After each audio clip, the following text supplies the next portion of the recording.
This is the former KGB building in Riga, where people were taken, usually in the dead of night, and kept here, tortured.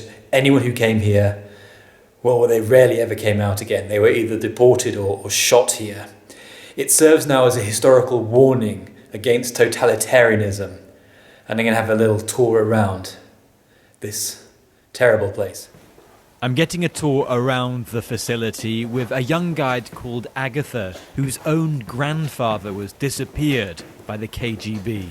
I don't feel angry anymore because I think that part of me working here and telling other people about it is a way of me getting over the things that had happened here, and I feel that I'm doing something for the benefit of the people who have died here by telling others that they should know about it. Agatha takes me to look at a former cell.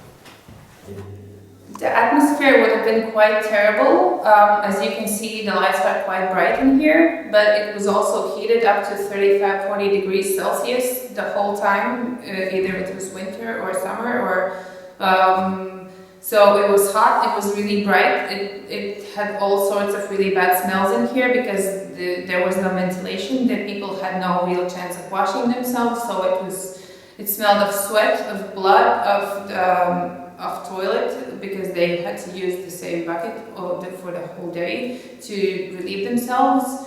Some cells were allowed to be smoked in, so if you imagine sort of people who, they had really bad problems with their heads, with their eyes because of the light and it was just really terrible for all of them speaking here.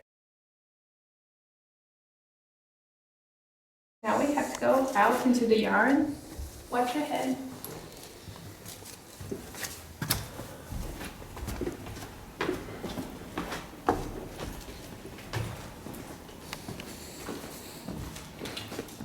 So this place was used for walks, for the prisoners taking walks. They were allowed to only go for walks with the people that they were living in the same cell with, so they would know who else was living in the prison at the same time as they were. They were taken out to this yard. It seems quite small now. It was a bit bigger back then because at the beginning there was no wall in the middle, just one big yard. They weren't allowed to talk, they weren't allowed to look up or around, they were just allowed to look down with their heads bent down, hands behind their back. They had to keep a distance between each other and they were not allowed to talk. The walks lasted for about 20 minutes.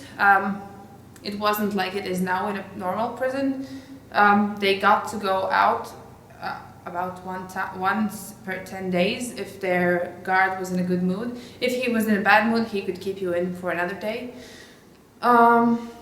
If they had to go for a walk during the winter time, all of the snow was shoveled out, so it was impossible to leave any notes hidden in the snow or anything like that. But the walks were still the thing that everyone in here was looking forward to the most, because those 20 minutes was the time when they knew that no one was going to be hitting them, no one was going to be torturing anyone. You got to go away from the electric lighting and you got to go out into the fresh air. You could maybe hear some birds or see a butterfly or something if it was the summertime. And there's a church nearby, so if you were really lucky and you got to go out on a Sunday, you could hear the church bells ringing. And it sort of gave the feeling that, well, life hasn't stopped. It's still going on. Maybe you still have a chance of surviving this somehow.